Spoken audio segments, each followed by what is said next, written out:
The comfort of your favorite seat is now your comfy car selling command center, thanks to Carvana. It doesn't get any better than this. Your favorite seat's the best spot in the house. Make it even better by entering your license plate or VIN and getting a real offer in minutes.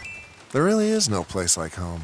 And speaking of home, Carvana will pick up your car from yours after you finalize your offer. Visit Carvana.com or download the app and sell your car from your comfy place. That's not just the sound of that first sip of Morning Joe. It's the sound of someone shopping for a car on Carvana from the comfort of home. That's a good blend. It's time to take it easy, like answering some easy questions to get pre-qualified for a car in minutes. Talk about starting the morning right. Just like customizing your terms so your car fits your budget. Visit Carvana.com or download the app to experience car shopping the way it should be. Convenient, comfortable.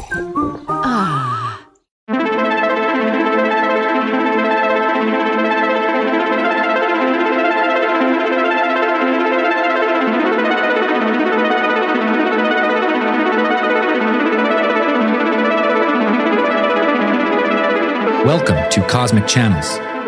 Open minds on cosmic lines. To call in to future episodes, the number is 1-833-703-0424. The show is recorded live the second and fourth Sunday of every month. Please subscribe to Alien Theorist Theorizing on YouTube to watch it live, or patreon.com/Alien Theorists Podcast to watch on demand. The Cosmic Channels are open.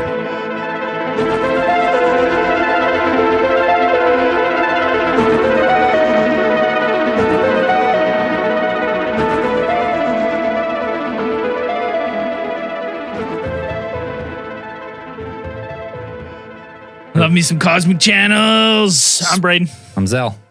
I'm Dan. And Andrew's Dead to us. gone to the universe. Oh, hey, someone I had a call.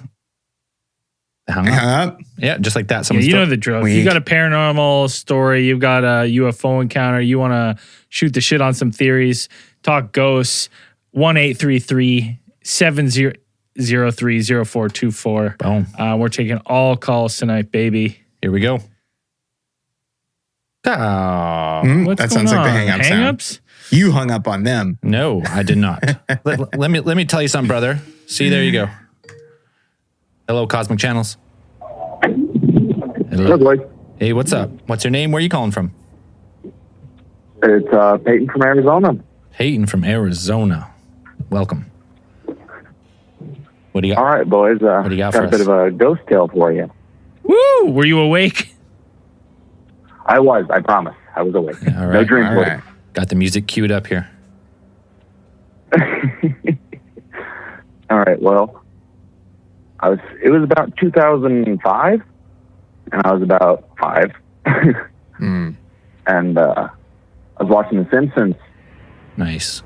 I was sitting there on my Spider-Man little pull-out couch, enjoying The Simpsons, as one does. And I hear footsteps coming up the stairs, and I'm thinking it's my mom coming home from work. And so I open the door, go out to see my mom. No one's there. I'm like, okay. My 5-year-old brain goes, oh, that's fine. No one's there, just heard a noise, just watch The Simpsons again. So I'm watching The Simpsons, sitting there, never shut my door again, left it open. And wound up, sitting there, hanging out. And I remember the scene specifically. It was when one of Bart's prank calls to the pub. Sure. Mm-hmm. And I remember laughing about it. And I look over to my right, and I see like an outline. It's mind you, probably 7 o'clock. So in Arizona, it's pretty bright around 7 o'clock still. We still got some good sun. And I see like a black outline, but like it literally is just a black outline. Like no face, nothing. It's just black. Like a shadow is sticking its head in my room. and it sticks its head in my room and goes, "Hey." And then I Talking? look at it. It slowly turns its head and looks at me. I just kind of was stunned, I guess. Yeah, no doubt. And it just kind of slowly looked at me, and like I said, yeah, it just kind of slowly pulled its head out of the room. That's about it, boys. I mean, it's nothing crazy, but still spooked the shit out of me. Do you remember, was it wearing a hat? No hat. No, it had a ponytail. It had a ponytail like my mom would have had. No, what year was it this? it was a Again, female. It this looked could female. this could be another potential Steven Seagal sighting. It could Arizona, we know he has a house there. Yep. What Yeah. year was this? 05, I think he said. No, I did not have. Are you telling me I've had 2 Sigultergeists in my life? Yes, Yeah. there's a good, Yeah, there's a good chance chance. that you were being, Sigulter guys are following you where you boys. go. All right, listen. It sounded like my mom. I thought it was my mom.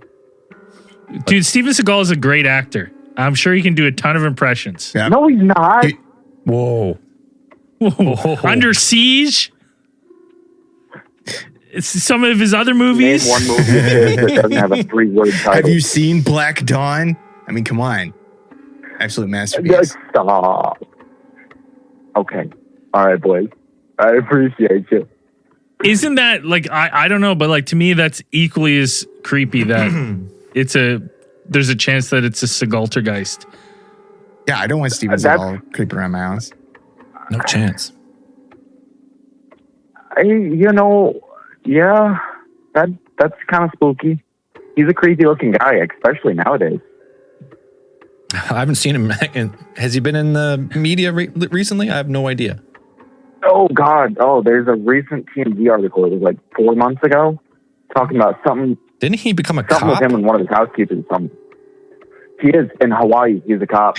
I could have swore Yep. he became a cop somewhere. He was like a sheriff. Like, Yeah, or some. It's same kind of thing as Shaq. Shaq's the cop in Florida, technically. yeah. Oh, well. Hey, Shaq would make a great cop, man. No one's fucking with Shaq. He plays a cop in The Grown Up. Fuck yeah.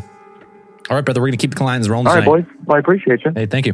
Hey, thanks for calling Have a in. good one. Have a good night. Fucking Bye. Later, bud. two Sigultergeist. That's a great name for a ghost. Sigultergeist. Yeah. Interesting. He's a martial arts master. He is So, a I mean, ninja. so I'm sure he What's can his move. practicing on astral projection, right? Maybe maybe this is close to where he resides in Arizona. He just astral projects and he kind of fucks around, and that's what he does in his spare time. He goes and roams the countryside, creeping people out. All right, let's bring in another caller. Hello, Cosmic Channels. Hey, what's up? Good night, boys. Good night. Good night. Going to bed. No, I'm not leaving. I'm just good day, good night, good to talk to you. Fanboy 420. Welcome. Where are you calling from? Out here in Virginia. West Virginia? No. I'm actually more from Northern Virginia. Virginia classic. As deep west as a banjo can go. Yeah. No. What do you got for us tonight? I'd like to talk a little bit about where I think,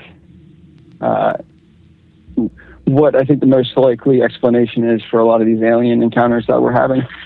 All right. Sounds good. Yeah. So, humans have been this intelligent for about 100,000 to 300,000 years, and our written history is only several thousand years at best.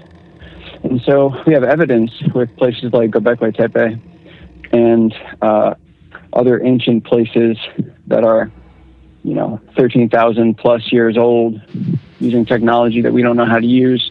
There's evidence that there were other intelligent humans. And if you consider a time span of 100 to 300,000 years, civilizations could have risen and crumbled and risen and crumbled. And, occasionally, I think what it normally is that takes us out is a cataclysm of sorts. And the ones that survive are the ones that were able to see it coming enough and do something about it. And so those civilizations that managed to survive also managed to hold on to their technology. And just as our technology has developed with metallurgy over the years, they had already had all of that information and continued to advance their technology. And then also, where they might have gone to survive those cataclysms, I think is relevant to the experiences that we're having with them. So, say for example, if you're a hyper intelligent human nation, it would be wise. Human nature. It would be wise to not be known your location by the rest of the world, especially if they're less developed. And I think the most likely places that they would have come from, just going from Occam's razor, I'm not saying that there aren't. I definitely think there are other aliens out there and other things going on, but I think it's just more likely that right here in our local environment we've been experiencing is another type of human or a more ancient human that their DNA has even changed a little bit because of how much time has passed, because of where they've tried to survive over this time. And I think the two most likely locations are in space or on the moon, or inside the Earth somewhere. Ooh. And that could be ocean related. And there's a lot of USO experiences, unidentified submerged object experiences that people have had to testify to that. And our lack of knowledge of both the moon, how it got there, and our vast oceans that we've hardly explored. So, a lot of the encounters that we've, the abduction experiences that we talked about, like the Betty and Barney Hill case, a lot of the other ones are often very sexually involved. And what's the incentive? That's the big question. Why are they here? Mm-hmm. And I think it's because, there's a good chance that maybe if they try to go out to space, like, your typical gray, for example, and you survive in space or on the moon, that you might eventually lose the ability to reproduce. And so they are basically just trying to interbreed with us to propagate their own DNA. And I think that the alien gray is a good example for that. They're just so human. They look so human. And how weird is that? That something that might be coming from 40 light years away looks almost exactly like us, but like a smaller, weaker version, which I think is very explainable through like a type of human that might try to live out in space or try to live out in the moon. Yeah. But rant done. No, it's an interesting theory because we talk about it off air all the time about Göbekli Tepe. Is like one of the most interesting things is how high above sea level it is, no access to water. It doesn't seem like an ideal spot to build superstructures. It just doesn't. And then not only that, but then to purposely backfill these things, you can start to look at them and be like, perhaps these were not for them. These were answers for us. And maybe as we start to, uncover the rest of the compound, these things are going to give us mathematical equations and, their spacing and stuff that has answers to questions we have now. As for like the grays and stuff, I mean, if you haven't listened to our interview with Dr. Mike Masters, he gets into that where his theory is that these things are just evolutionary versions of us in the future that are coming back and visiting us. So he goes like, even like as far as like, the Nordics and stuff where they're very human-esque, to grays and, where you get to more and more different variations. They're just us further and further away from this point in time. Yeah.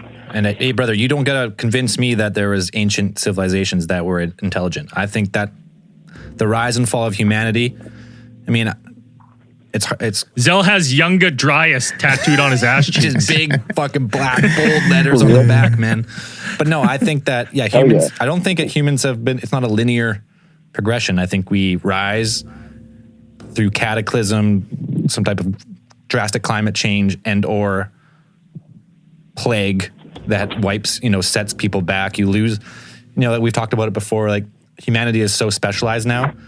If all of a sudden we lost, say, a large number of people, we would lose so many different fields of study. You know, because everyone's just like so specialized in what they do. So most like everyone, there'll be like 100 people and they all are working on a small piece of a project. But if you lost 90 of them, those 10 remaining people wouldn't have no idea how to put the project together. And then like civilization would just slowly revert back to, you know, hunter-gatherer, forest dwellers. So yeah. But say they got really advanced and they did make technology that could let them either leave the surface, either go under the ocean or into the planet, or live on moons in the solar system. And then they come back to, but the question I have is, why come back then? Or why stick around? Like you left Earth, it's still been habitable. So like, why?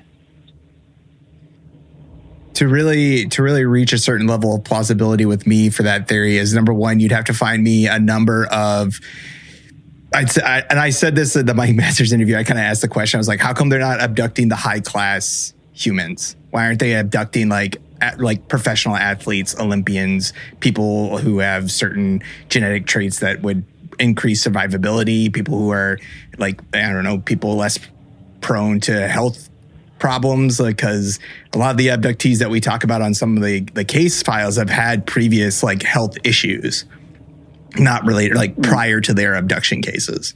So looking at those is kind of like, well, why would you take the people who are, you know, may not be the best of the best, biologically speaking, or like not the best, like apex biological example of the human body. So there's something like that. Then there's also the fact that like you have all these like our civilization. A lot of people talk about the huge jumps that we seem to have made in like certain parts of our human history, where it's like, oh, you know, we developed these things.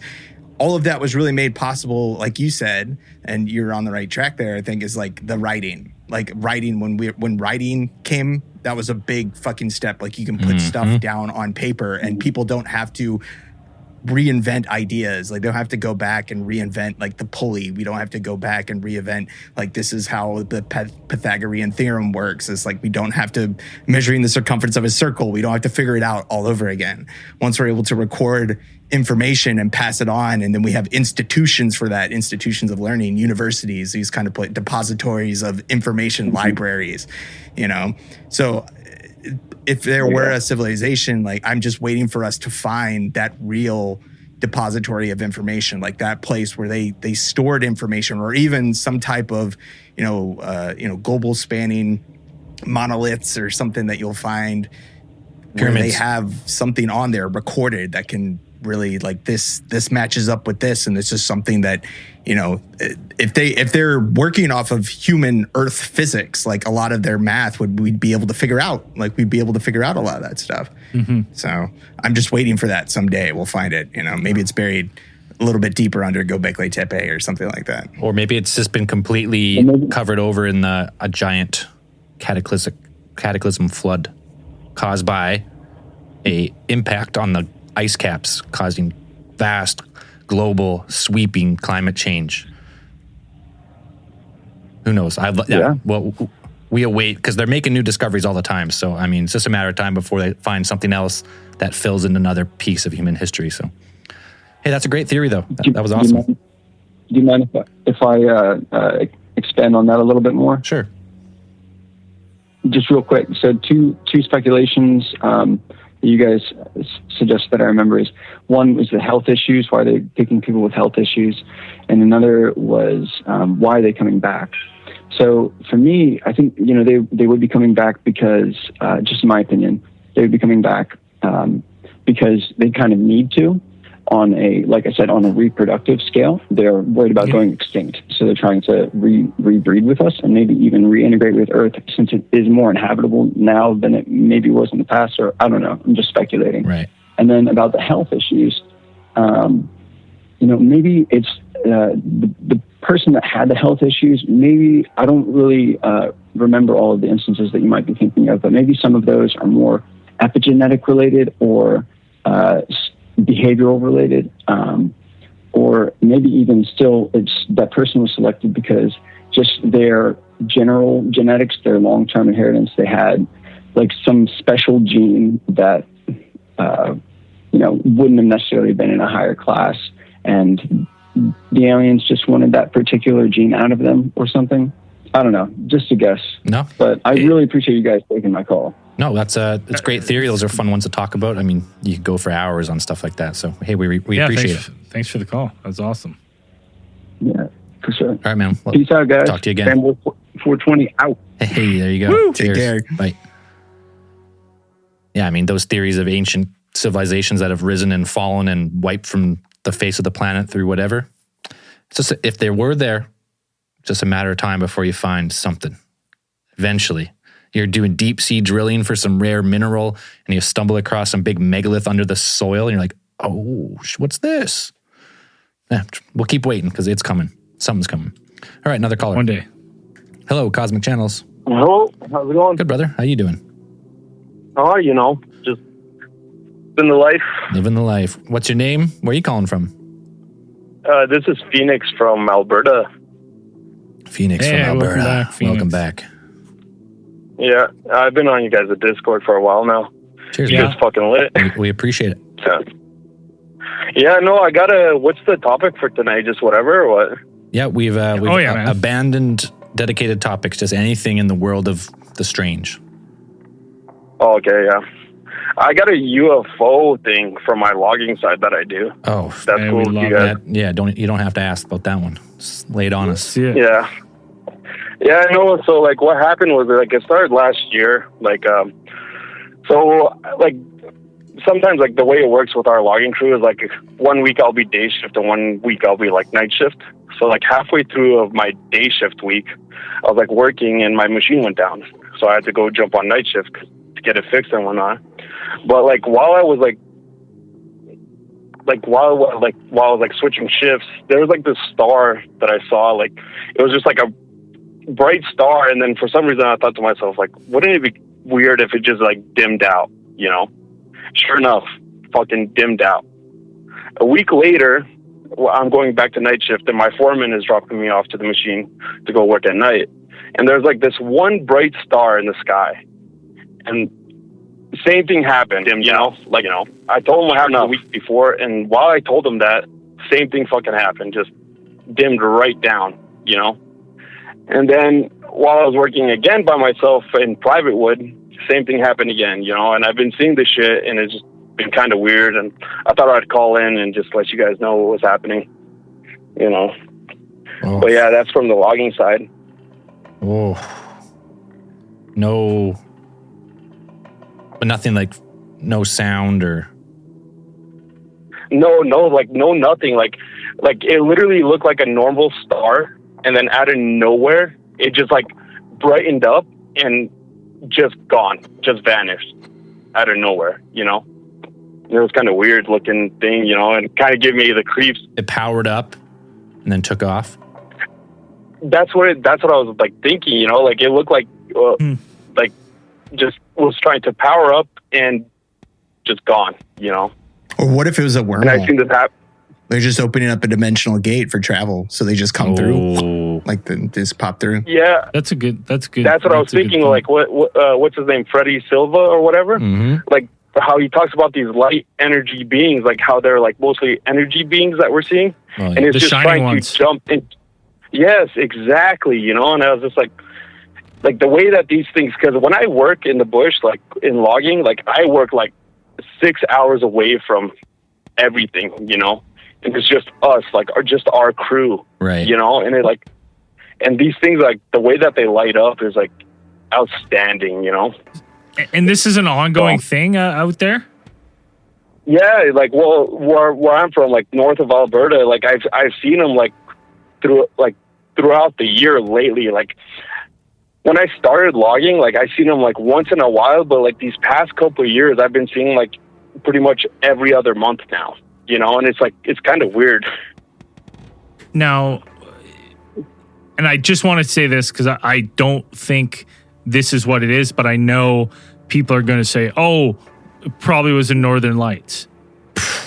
No way. No, like, okay. Like, I just want to ask so no one could say that afterwards. So 100%. No, yeah, no, I know what you mean. Like how far north I work up, like I've seen northern lights like where it's lit up the whole entire night, but this is not it. This is like a simple like a simple star, it almost looks like, and then out of nowhere the whole entire thing just lights up and it's gone. That's wild. You could have saw a supernova too. I mean, if it's clear enough night, like you might be able to just lucky enough to catch it. Even scientists, astronomers, like they're always saying, like they're lucky enough to catch a supernova. Like we're not watching all of the sky all the time from all the telescopes. Like we can't cover all of it. So maybe sometimes you're just lucky and you catch, you caught a supernova. It's reoccurring though. So like, how lucky is he getting? Real lucky too. Yeah, why can't you be twice as lucky? Buy a lottery ticket. No, but that's yeah. Yeah, but no, that's the thing though. Like it's been like at first it's been once in a while, but now it's like kind of getting worrisome. You know, like I've been seeing it every time I go into night shift, like once in a while. You know, well, it's probably all the stars dying out because our universe is quietly being destroyed by some kind of outer force. It's just pushing inside our space, so it's consuming the stars one by one, and as they blink out, we'll be the last one left because we're just on the outside out there. Could you imagine that? We just start seeing all these stars just going out faster and faster. I think it's actually a pretty good Asimov radio play, like a radio play based off of Isaac Asimov story. That's pretty like that. Yeah. All of them go out, and then the light, and then it all just comes back. It's just the sky just turns white. Oof. Oh my God. Yeah, that's wild. Yeah, no, I thought I'd call and give him my 2 cents. So yeah, well, keep your eyes on the skies, and if you see another one, make sure to let us know. For sure, boys. You guys take care. You too, buddy. Bye. Okay, bye. Yeah, I mean, it would be cool to see a supernova like that. Just by chance, you look up and like, oh shit, boom, and then to see two though would be even more amazing. Well, and then the consistency then makes me think it's more of a wormhole than anything else. Oh, some type of. It's like blinking at a projected or predictable pattern or something. Yeah, I mean, it's just like a natural, like you said, like what they've theorized is that wormholes are like naturally occurring, but there's places that you can stabilize them. It's like they have them in Star Trek. They use them in Star Trek, at least in DS9. They have them a wormhole that they stabilize, and it's just like it naturally occurs.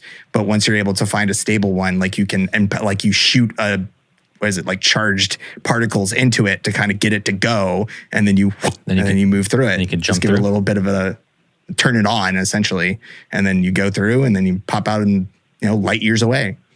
That would be pretty fucking cool. All right, let's bring another caller on here. Hello, Cosmic Channels. That's not just the sound of that first sip of Morning Joe. It's the sound of someone shopping for a car on Carvana from the comfort of home. That's a good blend. It's time to take it easy, like answering some easy questions to get pre-qualified for a car in minutes. Talk about starting the morning right. Just like customizing your terms so your car fits your budget. Visit Carvana.com or download the app to experience car shopping the way it should be. Convenient, comfortable. Man, that sunset is gorgeous. Grill, patio, sunset. Hard to get better than that. Unless you're browsing Carvana's inventory while you soak it all in. Oh, burger time. So sit back, get comfortable. Carvana's got thousands of cars under $20,000 just waiting for you. I could stay here forever. Carvana, where car buying meets comfort meets convenience. Download the app or visit Carvana.com today. Here I am riding through the desert on a horse with no name, and I find myself talking to the theorists again. This is the cowboy pilot from Fort Worth, Texas. Cowboy pilot from Fort Worth, Texas. Welcome back, brother. What's going on, man? How you guys doing? Yeah, we're surviving. How about yourself? Oh, on the outside I'm hooting, but on the inside I'm hollering. Awesome, man. What as we do. What do you got for us tonight?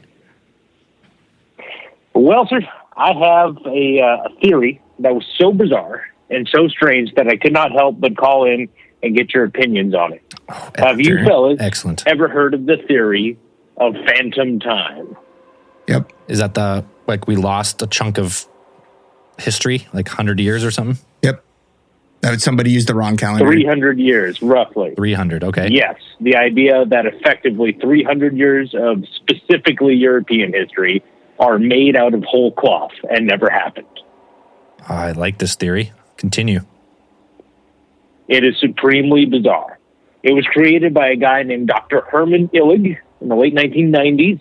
He was an archaeologist, and it bothered him that looking at architecture from around the era known as the Dark Ages, or formerly known as the Dark Ages, it's kind of out of fashion to call it that these days, it bothered him that some of the structures from exactly the same point in history were significantly different in style and basically advancement. Some structures were almost Neolithic in style, other structures were relatively advanced, and that they were supposedly created at the same time in different places. So this bothered him, and he eventually went hunting for evidence that he believed several hundred years of history never actually happened. He finds some evidence in that in 1582, Pope Gregory II commissioned a group of Catholic people at the Vatican to correct the Julian calendar. This is how we get the Gregorian calendar. The Julian calendar was pretty close, not bad for Roman times, but it was off by 0.002% on their calculation for how the Earth cycles around the sun. So the result of that is that they had to adjust the calendar by a few days. Now, the problem is that they adjusted the calendar by 10 days exactly. However, if you run the math, 10 days at 0.002% incorrection doesn't get you back to zero. And there's about a 325 year, if you were to go back to zero, it should have been a 13-day adjustment as opposed to a 10-day adjustment. And so there's about 325 years that it's off kilter. So he uses this as the premise to say that in roughly 300 years of history never happened. And the culprit he fingers is a guy named Otto III, who inherited a relatively large empire, he thinks sometime around, or actually, according to the calendar, sometime around 1000 AD. He postulates that this guy actually lived somewhere around 700 AD. And the reason he does this is because this guy reclaimed the title of Holy Roman Emperor for the empire that he inherits. He also claims to be the descendant of Charlemagne, Charles the Great of France. According to Dr. Herman Illig, Charlemagne never existed. He was a complete fabrication of this guy, Otto III, that he created so that he could have a legitimate claim to the title Holy Roman Empire, or Emperor, rather. You can't make it up. What do you boys think? Dude, why not? Like, if you had enough power and sway back then, like, couldn't you just hire writers, publish books? There's you know what I mean? Be like, this is what happened. I found this. Like it's basically like the Rick Dyers of early civilization. They're like, medieval times. Yeah, I found the lost scrolls. Right, come down to Radio Shack and read them for yourself. 5 shillings, gold shillings. Honestly, it's hard to believe any of this because a lot of it's storytelling and then stories passed on. So it's like, to me, like this, I'm like, man, especially if people don't have years accounted for and stuff, and they're like, what happened? Why? And they're just like, I could see people exploiting that and using it for their own gains. I wouldn't be surprised at all. So they get the math wrong. They're off by 300 years, and there's like, 300. And they just like changed the calendar, and anyone else who had a calendar, they just like kept telling them, they gave them like, what would it be called? Like just gaslighting them. It's like, that's wrong. You're wrong. That's your calendar's bogus. And then eventually the old calendars just like kind of just fade. And then they just everybody adopts a new one. Yeah. It basically claims that this guy, Otto III, was a really powerful dude and he had appointed a few popes in the past. So they think he phoned in a favor. He wanted to be Holy Roman Emperor. And he said, hey, I need to create like an ancestor. And in the process of doing that, they basically added 300 years to the European calendar. So the claim is specific to like European history. They say that like, the rest of the world went on at pace. Their calendar is unaffected. But in the European historical lineage, there's 300-ish, give or take a few years, that never actually happened. And this mistake was kind of caught in 1582 when they realized that actually the Julian calendar is a little bit off, so we need to, make a slight correction. But oops, they made a wrong correction. And if you run the math, they corrected it by 10 days, and that would actually bring them up to the year 1257, I think it is. But it was in fact the year 1582 when they did this. So how do they account for this weird 325-year gap? Well, it's because it's actually the year 1257, and it's only the year 1582 because of this invented and Charlemagne time. is a totally fictitious person. That's one of the claims? That's According, what the theory hinges on as well? Yes, according to Dr. Herman Illig, Charlemagne never existed. He was a completely fantastic figment of imagination. Sure. Which is, that would totally dispute, that would have to go against other records of other. It's not like the Pope and the Holy Roman Empire were the only fucking players in town. Like, they weren't the only people. They weren't the only European culture. Like, you have tons of other people. So it's like, you have the Byzantine Empire, you have the Islamic expansion happening around that time. You even have like records of the Tang dynasty and their encounters with like Islam at the time. So it's like you'd have to reconcile all that with this theory, and then along with all the other cultures that were spread out across Europe. Like, Europe wasn't a singular culture. Like, fucking English wasn't even standardized then. Like, so how would they change all the history of like people who would like, you barely could understand each other from one town over? You tell the Vatican that, Dan. No, I have to tell Dr. Illig. Were you there? Yes, were fair, you there, Dan? Yes, I was. Were you there? Yes, I was. Huh? Yep, I was there. I was there. According to the light amount of research I've done, the theory is highly disputed. It's fun.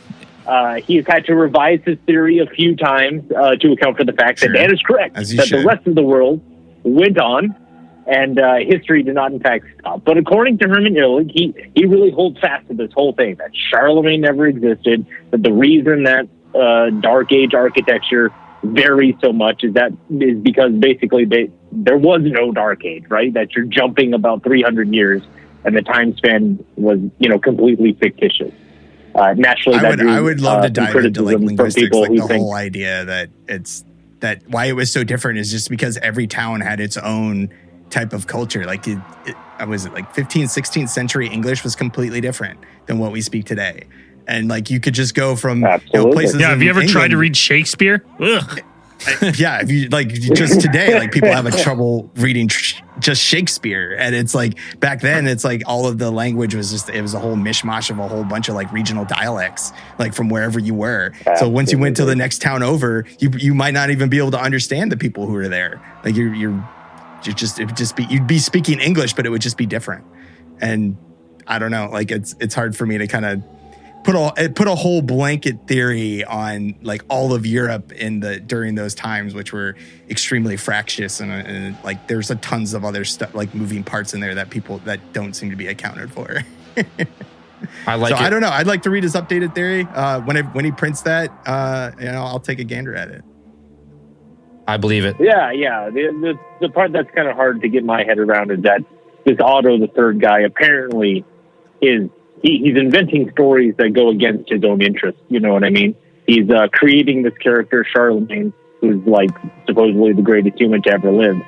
I don't know why, if this guy if he wanted to become the Holy Roman Emperor, why he didn't just invent a more expeditious way to get himself there. Why he had to add 300 years to the. It seems like he's going the long way around, but it is an interesting theory that I heard, and I could not resist to call in and get your opinion. Hey, I like it.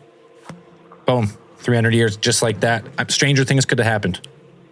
Yeah, I have a hard time believing it would have caught on across Europe, but maybe like centralized, maybe fucking like around the area that it was tried to be pulled off. Like, your calendar is fucking wrong. This is the goddamn calendar now. Why not? That's right. Well, no one could read. They'd be like, I don't know. How would we know? He's right. He must be right. Yeah, time is all subjective anyways. It's just a human construct that doesn't even really exist. So why does it even matter? We made it up. Correct. Awesome, Cowboy. Hey, we appreciate the call. Yeah, man. Thanks. All right, boys. Happy trails. All right, man. We'll talk to you again. Happy skies. Yeah. I like it. Peace. Yeah, I think Mr. Conspiracy is the first person that he's like, man, you heard about this? We're missing 300 years. So we're like, what? What do you mean? But then he didn't know how to explain it to us. And we're like, yeah, he was just like, I don't know, man. Fucking years are missing. They be missing somewhere. Yeah, those are interesting ones to get in because you have to really get into the nitty gritty of history, which is always kind of fun because you find out a lot of events that happened like during those times that you didn't really know about. And you're like, oh wow, this sounds really cool. Why don't we learn about this in history class? Like, yeah, it could teach us way cooler stuff than Columbus and Captain Cook. I mean, yeah, but it's like it'll be like really like esoteric events that are just like this is really like they made this decree in this town and blah blah blah. You know, whatever we have records. Are you saying it's more like they outlawed walking your alligator in the main thoroughfare at noon? I'm like, that sounds cool. It's Dan history. You're saying then they don't teach the Dan history. All right, let's bring another call in. Hello, Cosmic Channels. Hey, it's Jessica Gomez from San Diego. Oh, hey, Jessica. San Diego. OGP. How's things? How are you guys? We're good. We're keeping on. How's things down there? I haven't been able to. I just got home, so I'm not sure what was being talked about on the show yet. Doesn't got home from work. It doesn't matter. Whatever you want to talk about. Just whatever. All right. No, actually, I just wanted to talk about the stream I had the other day. Oh. No, I'm just. I was like, no, I got you. Got us. I was like, God damn. I was like, she wouldn't do this.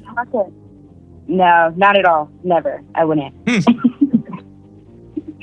Actually, I wanted to talk about a story that me and Nick, we kind of went on this trip to the Sedona. And I just thought like it might be even like possibly like a good topic to talk about later on one of these days. Sure. We literally were leaving the Sedonas one time on this trip. It was like February 2019. And kind of like a missing object like issue. We were going through, all of a sudden my GPS just like started taking us down this like, we're heading back from Prescott, Arizona, going to San Diego. All of a sudden, it just started taking us through this national forest. It took us through, I think it was the Prescott National Forest. Literally, that's what it's called. And we go, all of a sudden, like, it's just taking us up into these mountains, and we're going higher and higher. And I don't even know if I'm going the right way. We pull off because we could see all the stars. We're using like Nick's like little fancy Jimmy Riggs telescope, and so we started looking at stars and stuff. Then we pulled up this other podcast. I think it's called Mysterious Universe. Oh, guys are great. And we were, another we were listening podcast to them. Oh, easy. I know. What? Hang up the phone. I think it's because we actually were like. Literally, we had listened to you guys and we were all the way up to date, and we were like, now what are we going to do? Oh, you know? Good save. Yeah, well played. So, they're not that great, but they brought up a topic about like missing objects. Like one of the examples was like a lady forgot her keys inside and she got locked in her outside of her house. But was like really bizarre is the keys ended up like being the door. You had to lock it. You couldn't. It wasn't like lockable as soon as you closed it. So somehow she had the keys outside, but when she had to like get back inside, the keys were inside of her house somehow. But because she forgot her keys, she missed being in a mudslide avalanche thing. Oh. So that's kind of like where like the missing objects, like their topic was. It's like. So we started getting back on the road. We got back on the road from watching the stars, and all of a sudden we see a car. We see like lights coming from down from the mountain. So like they're going to be coming towards us. We're going to be passing them soon. We didn't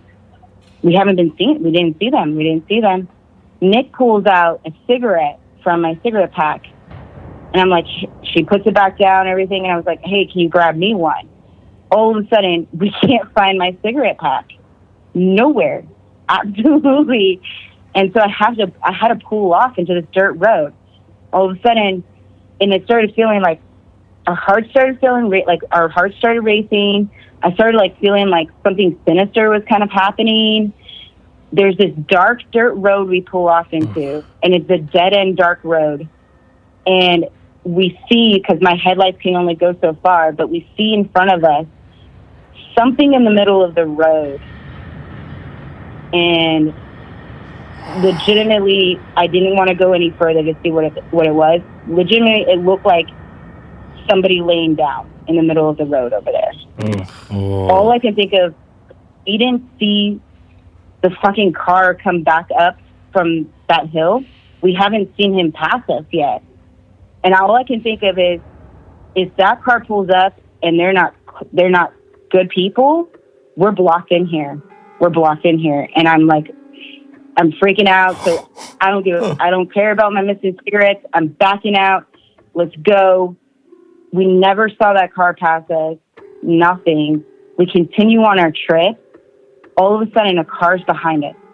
Almost the whole way we're going all the way to San Diego. I kept getting so paranoid. He stayed at least, probably, I would say, like, at least like a good 4-car distance behind us the whole way. And we were going through nothing. Like, there was no towns. I was running low on gas. And my GPS kept, like, going out. Like, we could not figure out where we were going, how we were getting home.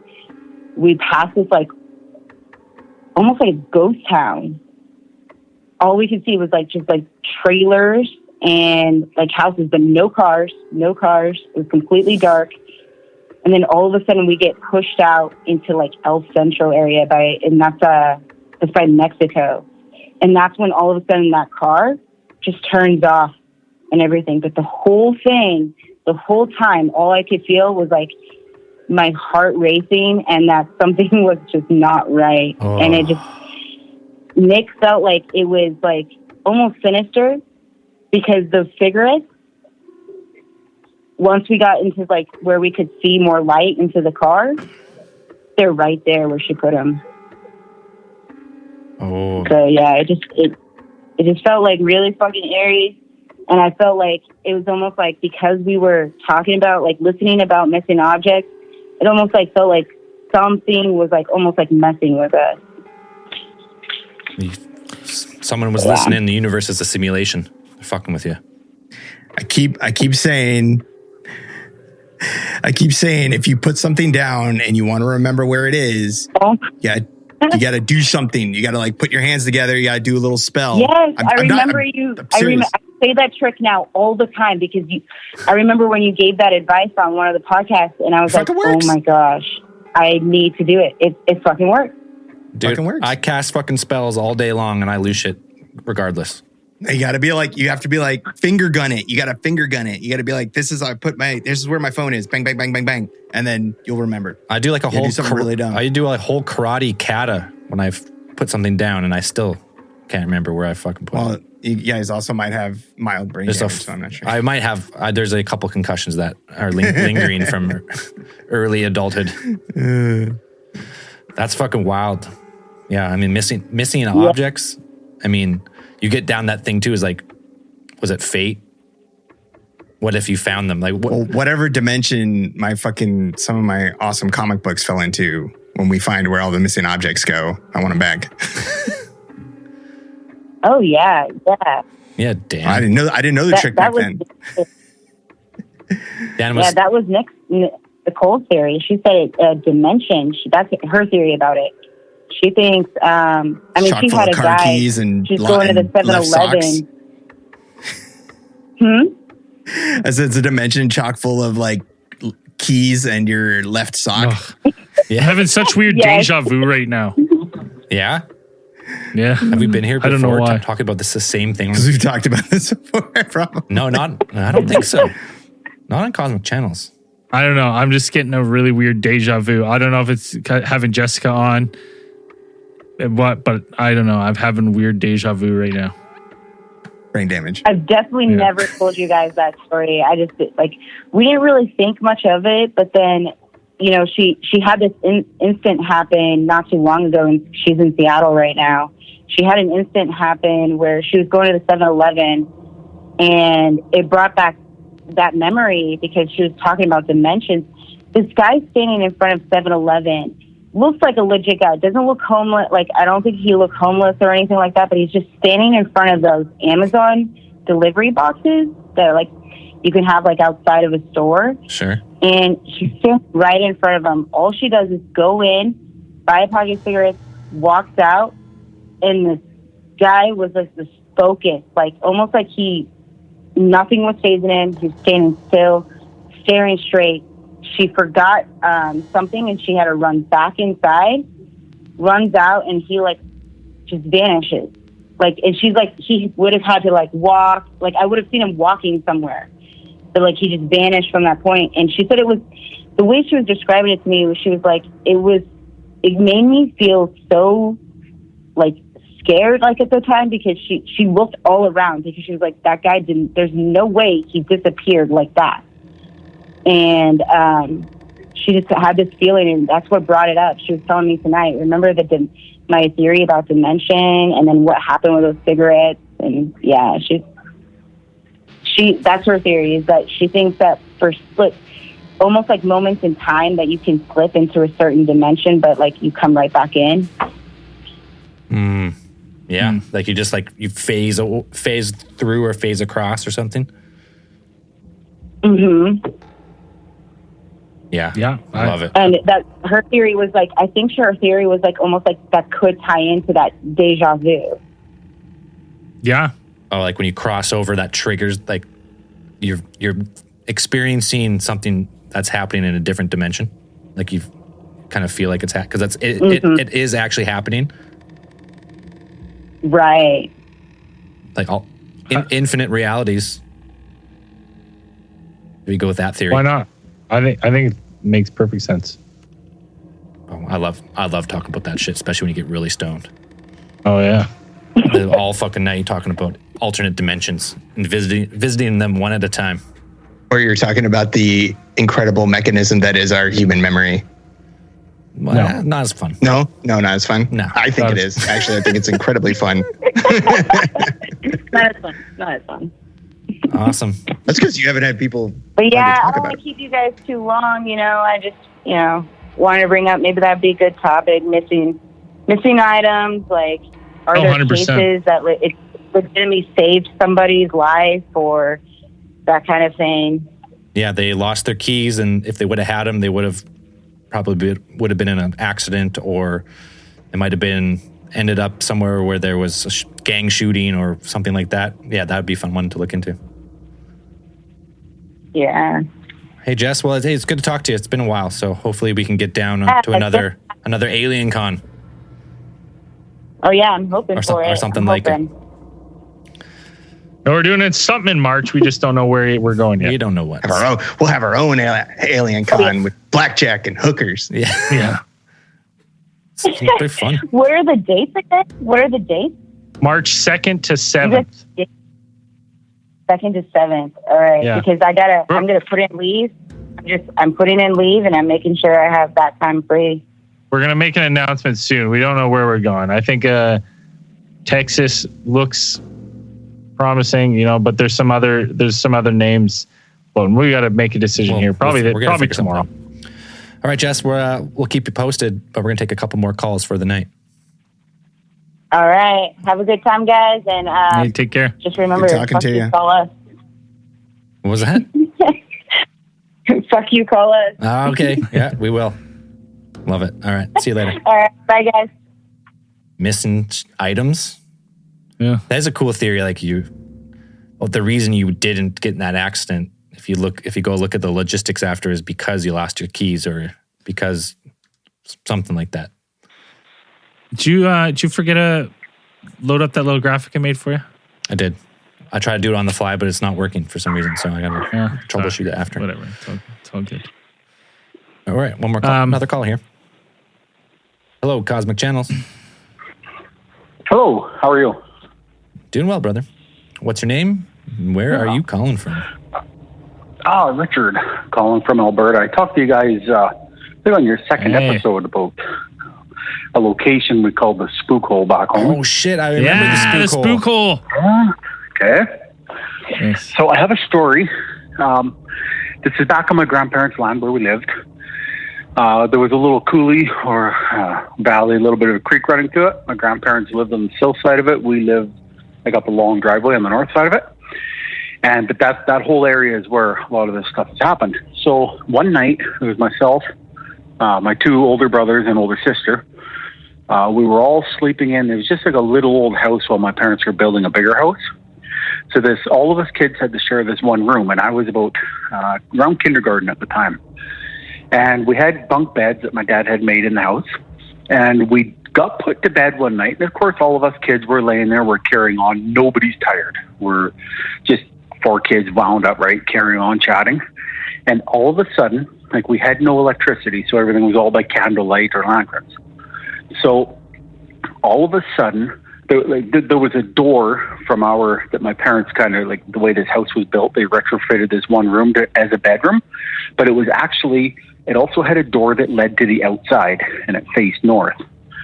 So we had a dog. It was a German Shepherd, and she was always tied up outside. This is in the summertime, and she was on right outside that door. Now, one night when all of us kids were put to bed, we're laying there carrying on. It is dark out by then, so we're laying there carrying on, and all of a sudden we heard the whole outside of the door, like the whole door frame, just absolutely glowed with the brightest light. It just lit up the whole room. And all of us kids went quiet, dead quiet. And we were staring at the door in horror because, like, we knew there was nothing out there that bright. Now, we're talking it's back in the mid-'80s. There's no cars with headlights that bright, even if we're pointing at the door. It is a blinding light, the full shape of this door. And we're sitting there. We're all just sat up in bed staring at this thing, and all of a sudden, the loudest, almost like a scream, like what I could think of it now is kind of cross between like a real loud, almost like a train horn, but like a scream, just pierced that room. All of us kids started freaking out. My dad, he come running into the room because he heard something too, and as he come running into the room, the light went out, like all the lights went dark, like the light around the door went completely dark.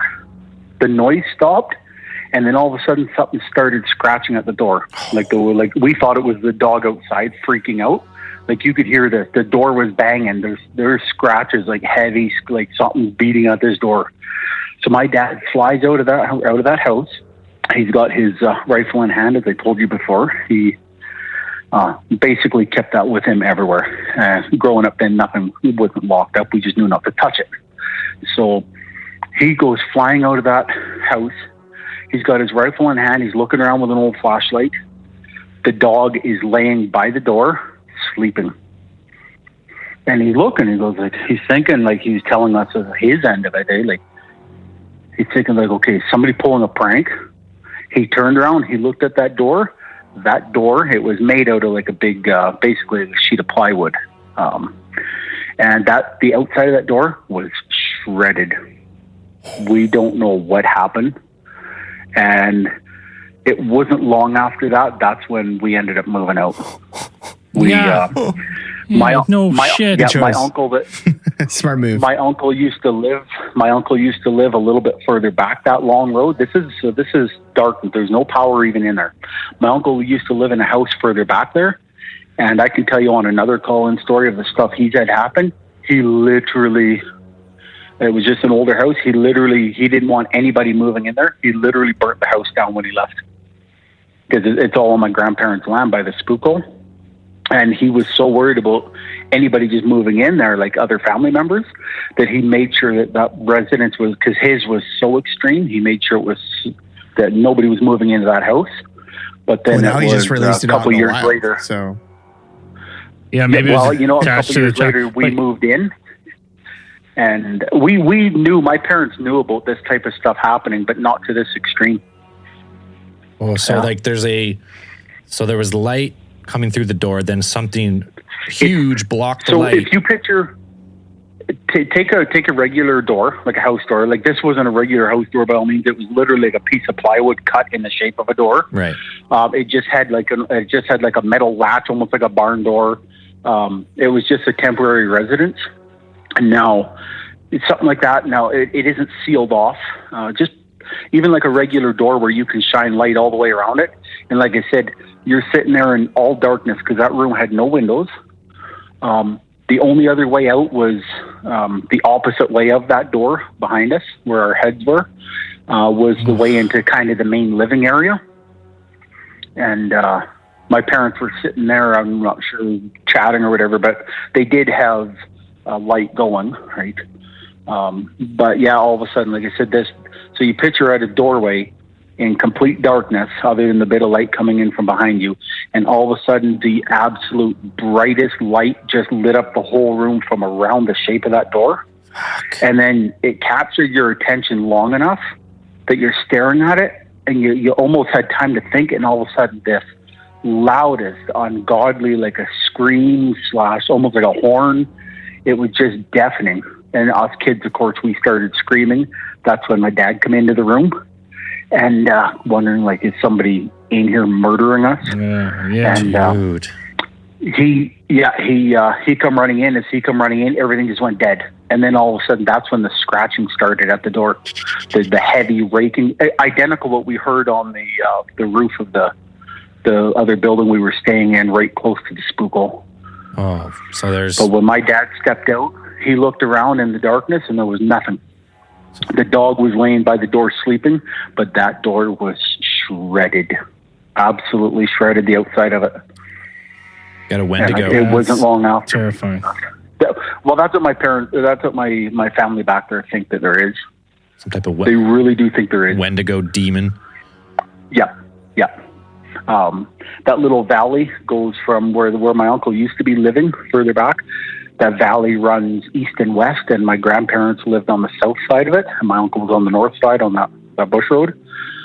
Anyways, one of my other younger uncles decided one night while visiting that he was going to walk home, and they realized it was dark out. So my older uncle, his much older brother to him, he said, "No, I'll take you in the car and I'll drive you out the driveway, the little couple hundred meters down the road, and back into your parents' driveway." And the youngest uncle, he says, "Oh, no, that's fine. I can do it. It's just quicker just to walk across the valley," which you'd never think much of in the daytime. But he did it that night. So my uncle, he called, he had a landline.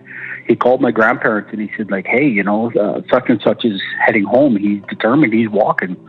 So my grandpa said, "Okay, well, we'll be waiting for him." So my grandpa was at the other end waiting on him. And all of a sudden, here comes his youngest kid. He is running as hard as he can across that yard. He flies into that house and he's just losing it. And they're like, "Well, are you happy with your decision?" That was the last time he crossed that valley, because he said just as he started down, like into the dark woods, as he started down the little bit of a valley, he noticed that there was a light in the trees, and that light started just like a little orb. And it started like the size of a golf ball, and it started following him. He noticed it coming through the trees, and the harder he run, the faster it come after him. Oh. And it followed him right up to the door, into the light. And then my grandpa told him, he said, "Don't do it." The goddamn spook hole. And my uncle.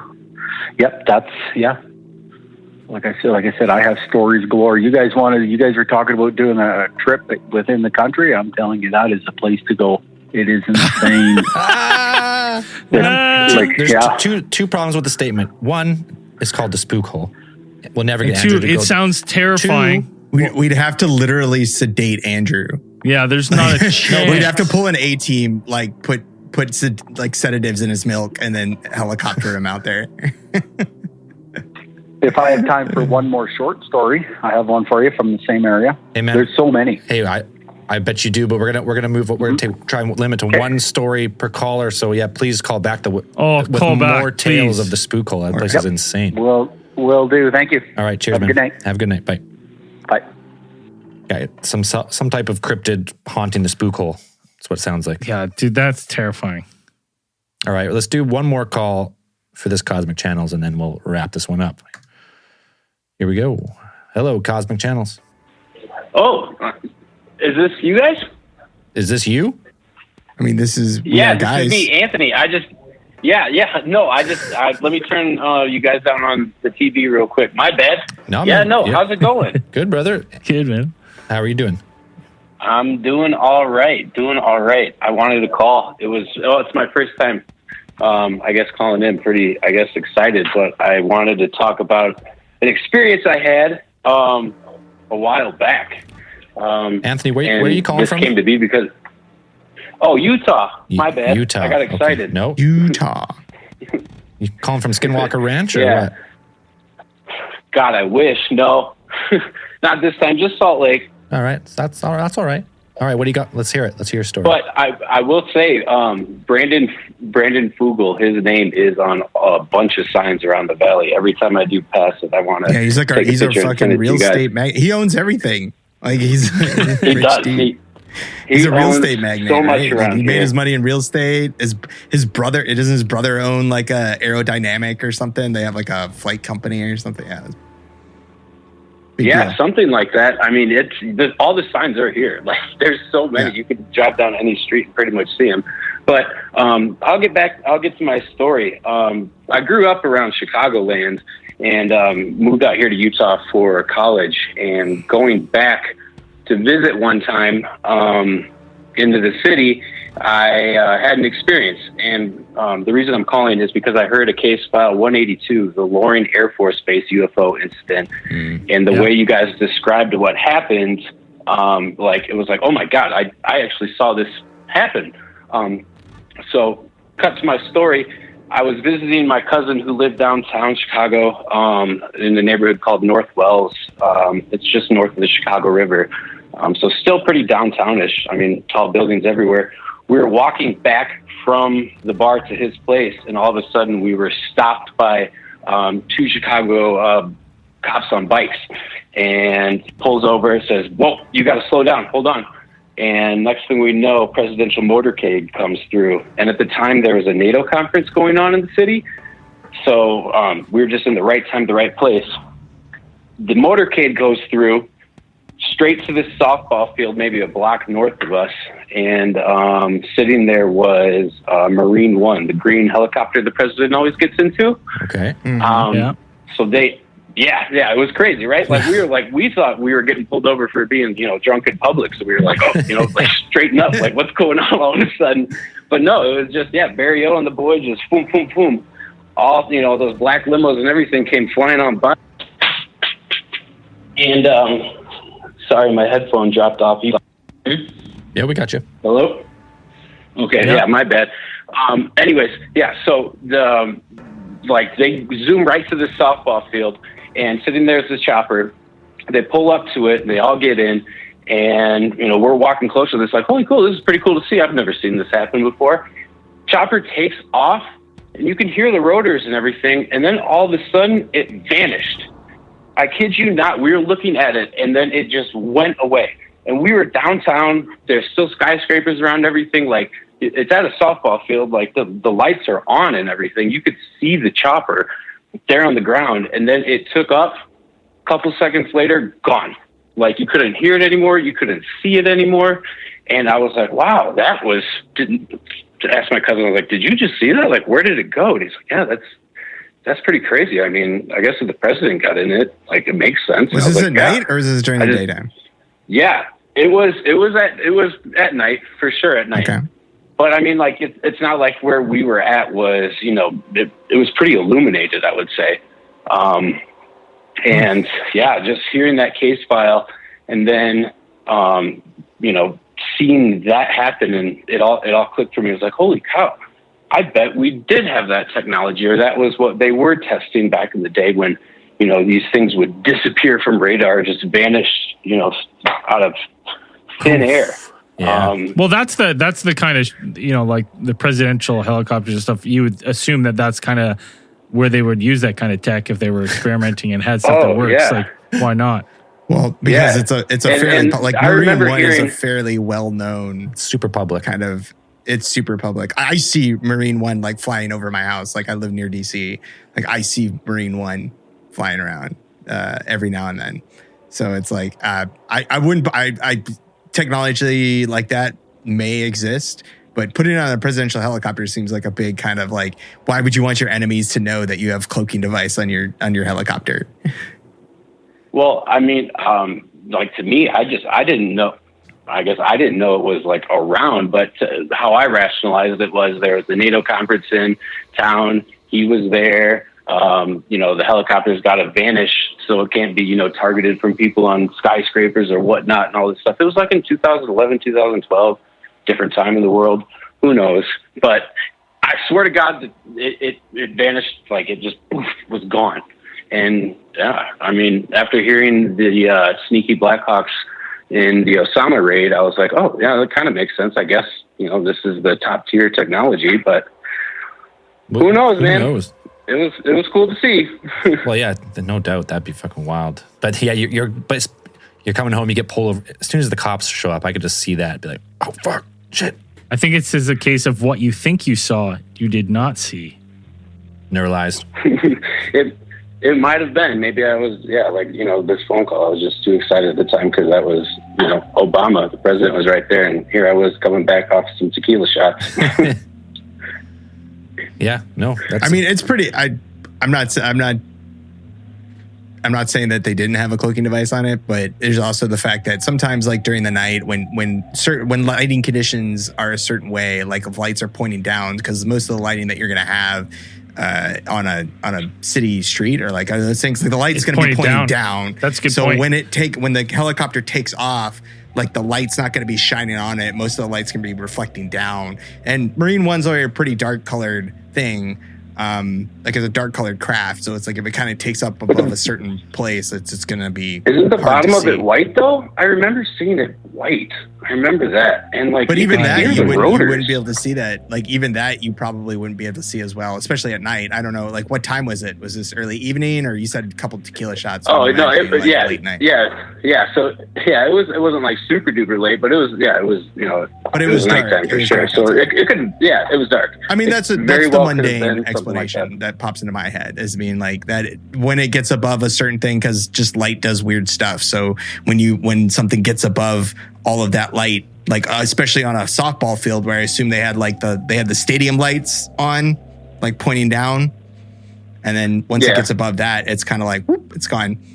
It's just a trick. Magicians do that shit all the time. It's David Copperfield shit. Marine One is green, has a green body and a white top. I mean, if David Copperfield can make the Statue of Liberty disappear with mirrors and lights, but if a helicopter or a helicopter for the president had advanced tech like that, Trump was in there for 4 years tweeting. There's no way that shit was staying in. Oh, dude, he'd be flashing that shit all over the place. Like, Mr. Trump, we want to see something cool. He's like, yep. They turn on instant tweet. This helicopter's invisible. Dude literally tweeted out like CIA operations, like day of he learned them. Like, yeah. I mean, it just kind of like spoke to me about like all the technology that you hear about. Is it ours, or is it actually something from off-world, from outer space or whatever? Yeah. And like seeing a video of this drone a couple of days ago or like a couple of weeks ago go like back and forth in and out of the water all crazy high fast, like really I was like, whoa, sounds like one of those other UFOs they were talking about. But yeah, just wanted to call in and share the story. So thanks cool for letting me share it. It's always neat to see Marine One or see any kinds of that stuff going on. It's always pretty cool. I'm sure they got some nifty tech on there. Like I don't know if they probably got like radar jamming or kind of cool internal tech. I'm not sure about cloaking devices, but who knows? Maybe Air Force One does have like an active camouflage system that they just never use. Like they just never turn it on. Maybe the real Marine One does have some type of cloaking device, and then they use decoys just in case. Sure, yeah. The easy target if you're just fucking flying around in a chopper. I think they usually have like 3 of them flying. Like that makes sense. That would make sense. All right, man. Hey, we're going to end this week's Cosmic Channels, but we appreciate the call. Yeah. Well, thanks, guys. Yeah, you guys take care and have a good one. All right. Bye. Cheers, man. Take care. Another week, another Cosmic Channels. completed. Bunch of cool calls tonight. Yeah, fun, man. Oh, super one. People are just lined up. I know there's someone calling right now. You know the drill. Wait. Second and fourth. You know the drill. Fuck off. Wait till next time.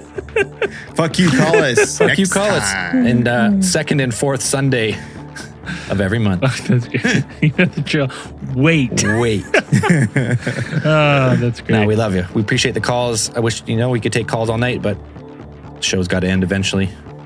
Next Cosmic Channels will be February 6th? 13th. Nope. 13th. February 13th. Next Cosmic Channels, same time, same place. Cosmic Channels is brought to you by Big Theory Productions. The Cosmic Channels are now closed.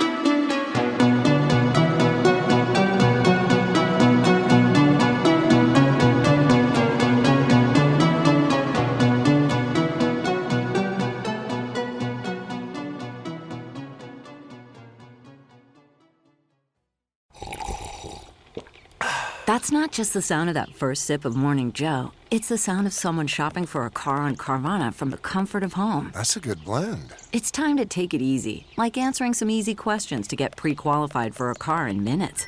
Talk about starting the morning right. Just like customizing your terms so your car fits your budget.